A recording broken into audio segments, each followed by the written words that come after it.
Well, as we enter into the season of Advent, the Christmas season here in the month of December, I want to kind of pose a question to you as we begin our time today. And the question is simply this: have you ever stopped to think about how your experiences with Christmas time as an adult are different than they are as a child? Have you ever stopped to think about how your experiences with Christmas are different as an adult than they were as a child?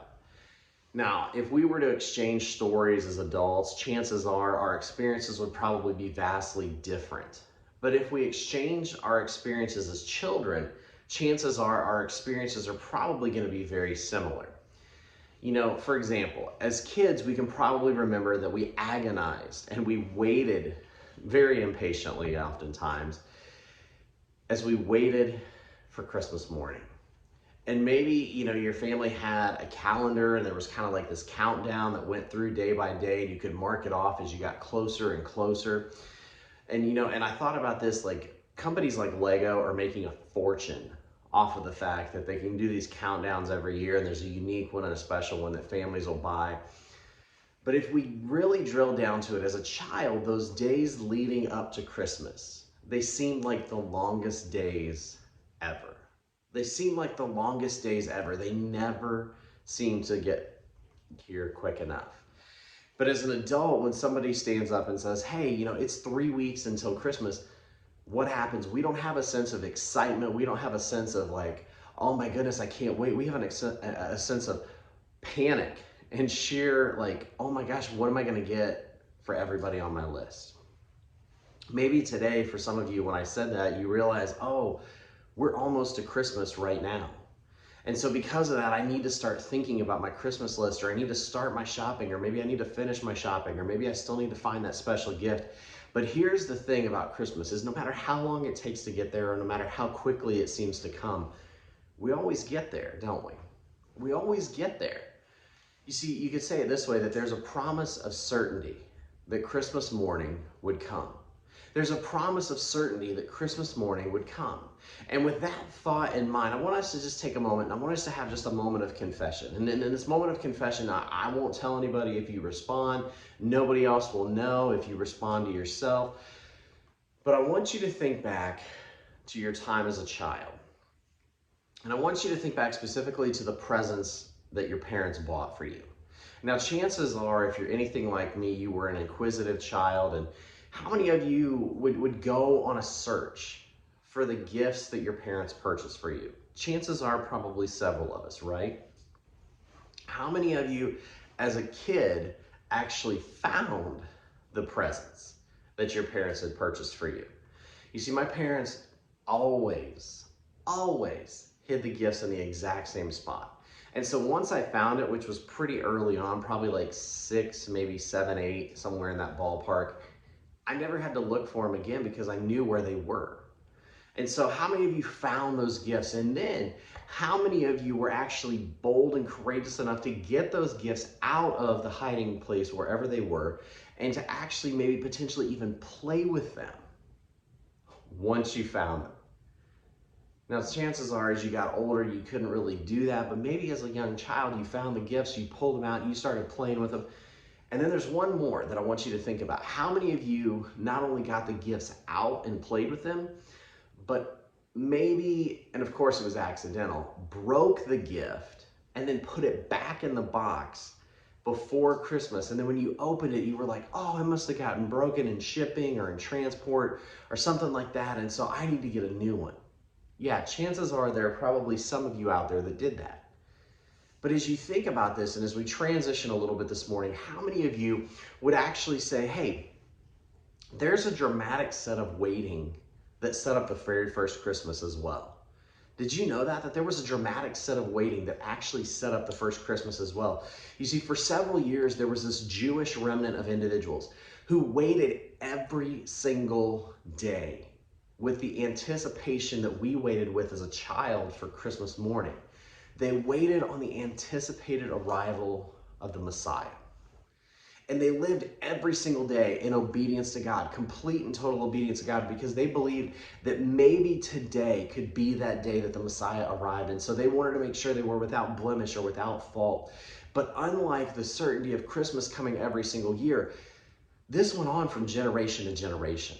It continued on year after year. And for many of these individuals, they waited patiently year after year after year, but they ended up perishing, or they ended up dying without seeing the fulfillment of the coming of the Messiah.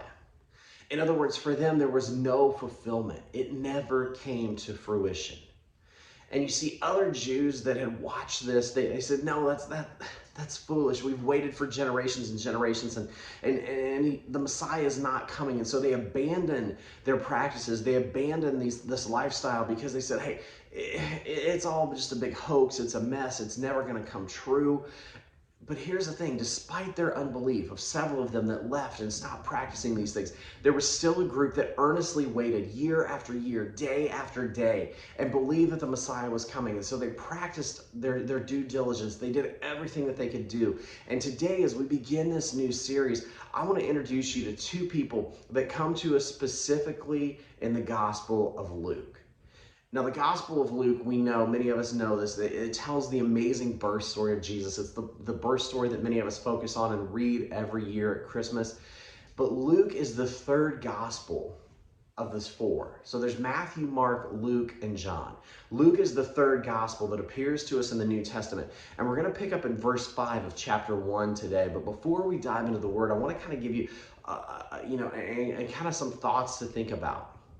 Because as you think about your Christian life, there's probably been a time in your life, if you've been a Christian for any length of time, there's probably been a time like this in your life where you maybe have been praying for earnestly for direction and guidance and wisdom or insight or something from God, and God just seems so quiet, so inactive, so silent that you just kind of say, God, are you even really there? Am I really, does it really serve a purpose to follow you? Should I listen to you? Should I continue to do this?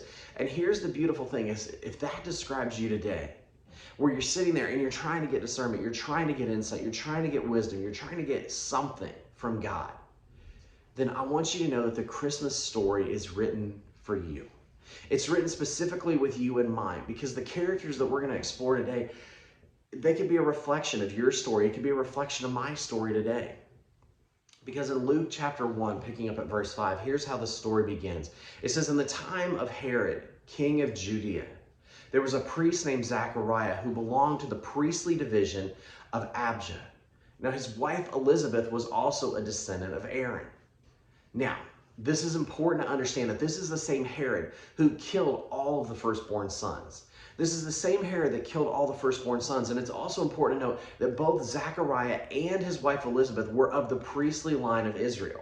And you may say, well, what significance is that? That means that they came from a long line of religious people who were committed to following the ways of God. They were a part of this remnant who was willing to say yes to following Jesus, even though he wasn't on the pages of history yet, to following God, rather, every single day of their lives, because they were waiting for the Messiah.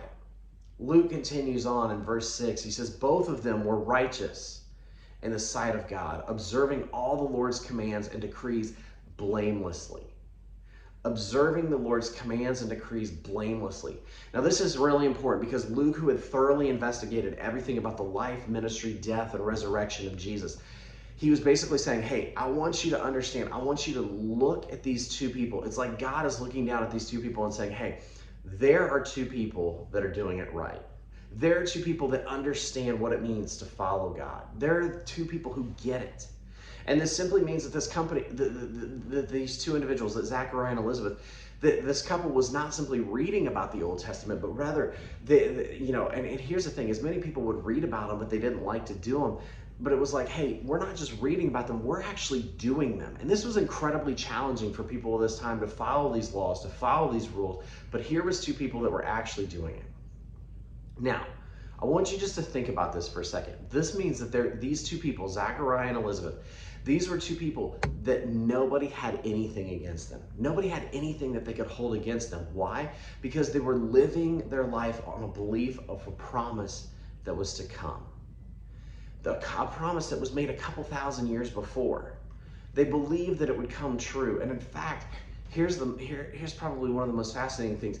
God had been silent with the nation of Israel for roughly 700 years at this point. But yet these two people believed, and they got up every single day and they lived their life as if Christmas was coming today. Every single day. Now, there was no evidence that this was going to take place, but they continued to live in obedience to God. And at some point, somebody maybe probably came up to them, I'm sure probably several people did, and said, why are you doing this? Why are you engaged in this behavior? Isn't it evident that it's not going to come true? Isn't it evident that this isn't going to come to fruition? And the answer to their question of why they were doing this comes in verse 7. Because in verse 7, it says, but they were childless because Elizabeth was not able to conceive, and they were both very old. Now, I want you to think about this. You see, the questions that other people were asking of Zechariah and Elizabeth is, why are you continuing to serve God? Why are you continuing to give your life to following him? He's left you without an heir. He's left you without an heir. And in this culture, there was this thing, because if a couple was unable to have children, it was always the fault of the woman, because the woman couldn't get pregnant. That was the belief that they had.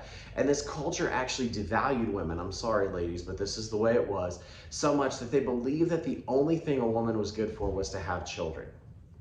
You see, women and these children, they couldn't take a stand politically. They were uneducated, they couldn't work. And so that's why they always needed a man in their life to take care of them. And there was a belief that God chose who would and wouldn't have children. In other words, there was a belief that if the woman couldn't have a child, then God was cursing her for some reason. Maybe it was known, oftentimes it was unknown. And here's the thing, is it was as if, well, okay, God's gonna bless them. But God hadn't blessed Zechariah and Elizabeth with a child. And so we find out through this story that they had prayed earnestly, day after day, for God to bless them with a child. In fact, you could say it this way, that Elizabeth lived with the pain and the shame all the way into her old age. She lived with the pain and the shame, this embarrassment, this feeling of agony inside of her, all the way to her old age. Now, let me give you a quick overview of the Old Testament so we can understand kind of what we're talking about more fully. You see, their obedience to God was based on a promise that God had something that God had promised to Abraham 2,000 years earlier. And here's the promise of God to Abraham. This comes to us from the book of Genesis, the very first book of the Bible, Genesis chapter 12, verses 2 to 3. Here's what God's promise is to Abraham. He says, I will make you into a great nation. I will bless you. I will make your name great, and you will be a blessing. I will bless those who bless you, and whoever curses you, I will curse. All the people on earth will be blessed through you. Now, the first two parts of this were really good for them, right? Because God was promising, hey, Abraham, I'm going to make you into a great nation. And many people, including us today, have heard about Abraham because this promise came to fruition.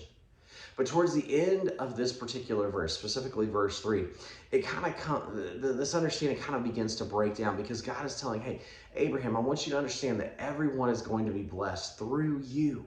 I mean, what an amazing declaration to have over your life. And this is why some of the Jews believed that a Messiah would come one day. But after that promise, Abraham begins to have children.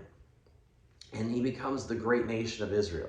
And eventually they move back to their homeland. They move back to the promised land. And this is great and glorious thing. And then they became a kingdom, and things actually started to take off for them. And some Jewish people at this particular time in history, they actually believed, hey, this is the time that God was speaking about with Abraham, where God's going to bless everyone. Because it was during that time that David came into power. David, and it was kind of like the golden age of Israel through David and through Solomon's leadership. And through the time of Solomon, it would have been the perfect time for God to bless all people, because this nation had descended to be a great thing. But then it descended into chaos. It descended into chaos, and there were a lot of wars that transpired. There were a few good kings, but really there were a lot of really bad kings.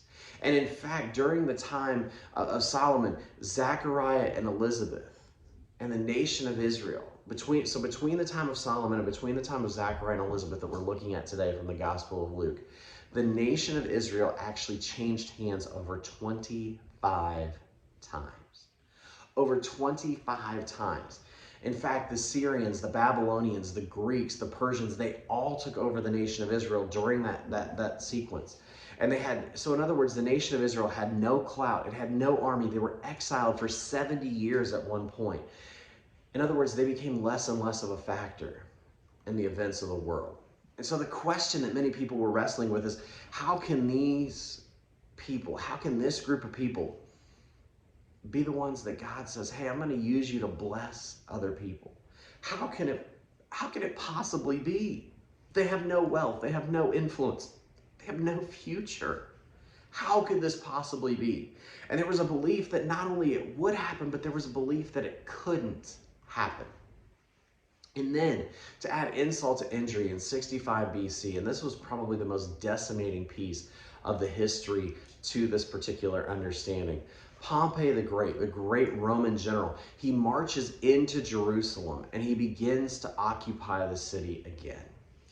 And they kind of, pushed right by the temple guards. They went into the temple. They went past all the priests and just pushed them aside, and they walked right into the Holy of Holies. Now, this is the particular place in the temple where the Jews believed that the Spirit of God dwelt, that he dwelt in this particular place. And this is the place where only a high priest could go in. One high priest could go in once a year to serve before God. This was the place that the Jewish people believed that if you went in unannounced for any possible reason, or you went in uninvited, that God would literally strike you dead in that moment. And the priests that had been pushed aside, they gasped as Pompey walked into this space. He kind of looked around, he took it all in, and then he walked back out. And due to these actions, word began to spread that Jupiter, the Roman god, must be more powerful than Yahweh, the God of Israel, because nothing happened. Now, Zechariah and Elizabeth, they would have been little children at this point. Zechariah's father and Elizabeth's father, they were priests during this area when Pompey pulls off the stunt and walks into the Holy of Holies. And they both surely remembered that day that when their dads came home from work, that they had ripped their robes and mourned because the temple had been desecrated by a Roman general who walked in and walked out of the Holy of Holies, the place where the Spirit of God was supposed to be dwelling, and God did nothing.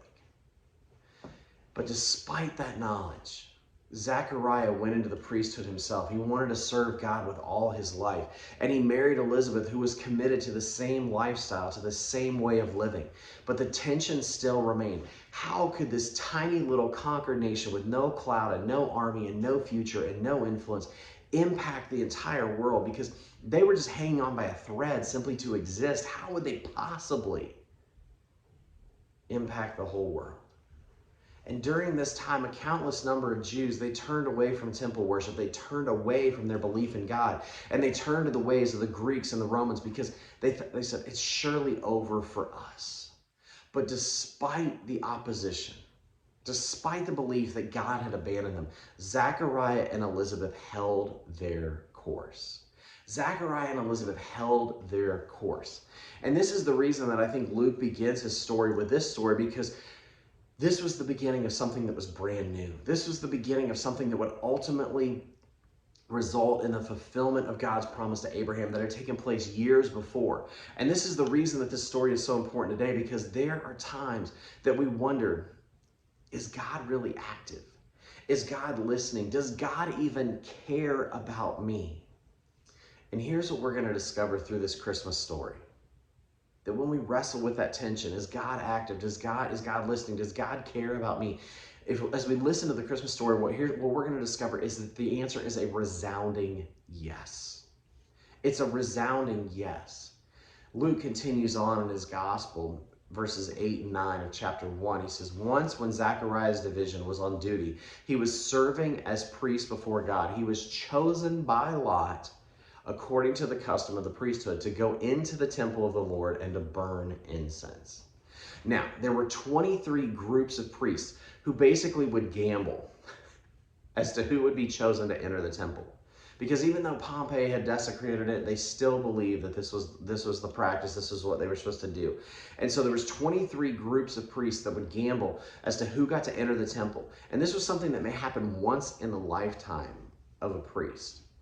And so Zechariah is chosen. He wins and he gets to go into the temple. He gets to go into the Holy of Holies. And he gets to the curtain that divides the rest of the temple from the Holy of Holies. And he offers incense to God as everyone else is kind of watching, and then they start to clear out. And so he's standing there. And here's how the story continues in verse 10. It says, and when the time for the burning of incense came, all assembled worshipers were praying outside. Because remember, this was a special thing. Then the angel of the Lord appeared to him, standing at the right side of the altar of incense. When Zechariah saw him, he was startled and gripped with fear. But the angel said to him, do not be afraid, Zechariah. Your prayer has been heard. Your wife Elizabeth will bear you a son, and you are to call him John. He will be a joy and a delight to you, and many will rejoice in his birth, for he will be great in the sight of the Lord. He is never to take wine or other fermented drink, and he will be filled with the Holy Spirit even before he is born. Now, Zechariah was in the temple. He was by himself. He was doing his priestly duties, doing what he was supposed to do, and an angel appears to him. And I love the words that the angel says first, because the angel tells him, do not be afraid. Now think about this, and maybe you've wrestled with this some before, but why would the angel tell him, do not be afraid? Why do they have to begin there? Because I don't know about you, but if I saw an angel and it suddenly appeared, I'm probably going to be freaked out, and I'm probably going to be frightened. And maybe you would be too. But when an angel appears, Scripture says that, they kind of fall on their faces because of the reverence that they have. They believe that they were seeing God. And so Zechariah was afraid. And Zechariah was a great man. He was a good man. Remember, he followed God blamelessly. And so here's the angel appearing to him. And the angel appears to Zechariah and tells him, your prayer has been heard. Your prayer has been heard. Now, for some of you today, that would be the best news you could possibly receive today, that God has heard your prayer. Not that God's even going to answer your prayer, but that God has heard your prayer, because you've been praying and waiting and patiently, or if you're anything like me, impatiently at times, and God hears your prayer. In other words, there's a response that's waiting from God. The response, I have heard your prayer. I have heard your prayer. And they tell them, not only have we heard your prayer, but God's going to do something amazing about it. You're going to have a son. And his name's going to be John. He's going to be so famous. He's going to pave the way for the coming Messiah. And here's the thing. This John that he's talking about is John the Baptist, who many of us know from reading through Scripture. But God isn't done yet. He continues on in verses 16 to 18 of Luke chapter 1. And here's what Luke describes. He says, he will bring back many of the people of Israel to the Lord their God. And he will go on before the Lord in the spirit and power of Elijah to turn the hearts of parents to their children and the disobedient to the wisdom of the righteous, to make ready a people prepared for the Lord. Zechariah asked the angel, how can I be sure of this? I'm an old man, and my wife is well along in years. So think about this for just a second. Let's kind of rewind to where we just started there with verse 16. Why did John have to bring them back? Because as we've said, many of them had abandoned their belief in God. Many of them had forgotten about the God of Israel. And rightfully so, because God had been silent for so long. And so Zechariah's response to the angel is absolutely priceless, because he acknowledges immediately, and guys, pay close attention to this. He acknowledges immediately that his age is going to be a factor, that he is old. But then he's exceptionally diplomatic in how he identifies his wife's age, isn't he? He says, my wife who's well along in years. But despite his unbelief, listen to the response of the angel. In verses 19 and 20, it says, the angel said to him, I am Gabriel. I stand in the presence of God, and I have been sent to speak to you and to tell you the good news. And now you will be silent and not be able to speak until the day this happens, because you did not believe my words, which will come true at their appointed time. You see, Gabriel tells Zechariah, hey, look, this is going to come true. And you know why it's going to come true? Because God said so. You may have your doubts. Other people may have their doubts. Other people may wonder what is going on. But here's the deal. God said it, so it's going to happen. And you can imagine the thoughts that are racing through Zechariah's mind, and he can't believe, wait a minute, so you're telling me like God has had the birth of my son marked on his calendar for all eternity? Like all of these things are racing through his mind, and the angel says, yes, absolutely, that's what's going to happen. And in verses 21 through 25, the story continues on. It says, meanwhile, the people were waiting for Zechariah and wondering why he stayed so long in the temple. When he came out, he could not speak to them. They realized he had seen a vision in the temple, for he kept making signs to them, but he remained unable to speak. When his time of service is completed, he returned home, and after this, his wife Elizabeth became pregnant, and for the first 5 months remained in seclusion. The Lord has done this for me, she said. In these days, he has shown his favor and taken away my disgrace among the people. You see, the process that Zechariah was doing was supposed to be really short. When he went into the temple, it wasn't supposed to be a long, drawn-out thing. But he was in the temple for a long time, and the other priests that were outside, the other assembled people that were gathering and praying, they were wondering, what's taking him so long? What's the issue? Why is he in there? And Zechariah finally comes out, but remember, he couldn't speak, and so he has had this amazing encounter with an angel. He comes out of the temple, but he can't tell anybody anything because he can't talk. And then he returned home, and Elizabeth becomes pregnant. But this was just the warm-up act. In fact, you could say it this way, that this was evidence that God was gearing up to do what he had promised all along. This was evidence that God was gearing up to do what he had promised all along. You see, God was ready to fulfill the promise of the faithful Jews and the promise that many people had waited for so many years. You see, this is the promise that had been passed on to their children, even when God was silent. This was the promise that God was going to do something amazing, even though it seemed impossible. And here's how the story concludes as we look ahead to next week. Because in Luke chapter 1, verses 26 to 27, it says, in the 6th month of Elizabeth's pregnancy, God sent the angel Gabriel to Nazareth, a town in Galilee, to a virgin pledged to be married to a man named Joseph, a descendant of David. The virgin's name was Mary. Now, this is our story, isn't it? Because we're faced every day with the tension. Do we stay or do we go? Do we continue on believing or do we stop? Do we serve or do we start to do something else? Do we give or do we continue to spend because it's what we believe that all there is to life is what we see? Do we stay engaged in our marriage or relationship, or do we just do what everybody else is doing and jump off the boat when the going gets tough? Do we do the shady deal or do we maintain our integrity? Do we cheat on the exam or the paper simply because everybody else is doing it? You see, you could summarize it this way, that in every generation there's a remnant of Christians that decide whether they will remain faithful to God in spite of the fact that they see God doing seemingly nothing for them in the meantime. In every generation, there's a remnant of Christians that decide whether they will remain faithful to God in spite of the fact that they see God doing seemingly nothing for them in the meantime. You see, if your situation today is like Zechariah and Elizabeth, where you've been waiting and praying and just agonizing and saying, God, please do something, I want you to know there's nothing wrong with you. There's nothing wrong with you.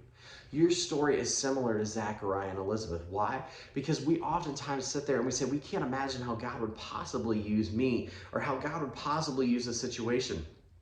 But God proves to us through this story that he can and that he will. And so the question for you and I today is simply this: will you be a part of that remnant? Will you be a part of that remnant? That remnant that says, yes, I want to continue to faithfully serve. I want to continue to give my life to God. Because the Christmas story is a reminder to you and a reminder to me that our faith in God is not misplaced. You see, every generation has a remnant of people that are committed to being faithful to God, even when God seems silent and even when God seems quiet.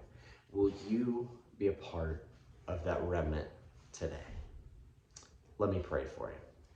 Heavenly Father, we just thank you so much for who you are and for your grace and your love and your mercy. And God, we just thank you for this amazing story that Luke had thoroughly investigated, the story of Zechariah and Elizabeth and how they paved the way for the coming Messiah with the birth of their son, John. They had been faithful for so many years, God, and even though you had fallen silent for 700 years, they remained faithful and they remained committed to being obedient and blameless and pure in your sight. God, help us to be like Zechariah and Elizabeth, where we commit our lives to being faithful to what you've called us to do, to being diligent in carrying out the actions that you've called us to do. And God, help us to live into that. Help us to follow you completely and fully, even though sometimes it may seem foolish. God, help us to remain faithful and to trust in the promises that you've given to us, even when it seems like you're not doing anything. God, we know that for some of us today, we may be going through a season where we say, God, are you even active? God, do you even care? Are you even listening? Pray that you would give us some insight today, God, whatever it might be, that would show us that, yes, you hear our prayers, like you heard the prayers of Zechariah and Elizabeth. And God, that you would begin that process as we move towards Christmas. The excitement and the anticipation would grow as we continue to follow you. Jesus, we thank you. We love you. And we ask all these things in your name. Amen. Well, thank you so much for tuning into this first installment of this series. Next week, we're going to continue on. We're going to explore your story, specifically related to you and I, and how this whole Christmas thing connects to us specifically. And then we're going to move into the final week right before Christmas, where we're going to talk about this idea of Luke's story. So today we discussed Zechariah. Next week we're going to talk about your story, and then we're going to move finally into Luke's story and unpack what this means. But here's the thing for you to remember today, that if you're struggling today and you feel like you've been praying and waiting and agonizing and hurting, and there's been pain and heartache in your life, and you're saying, God, are you active? God, do you care? God, are you listening?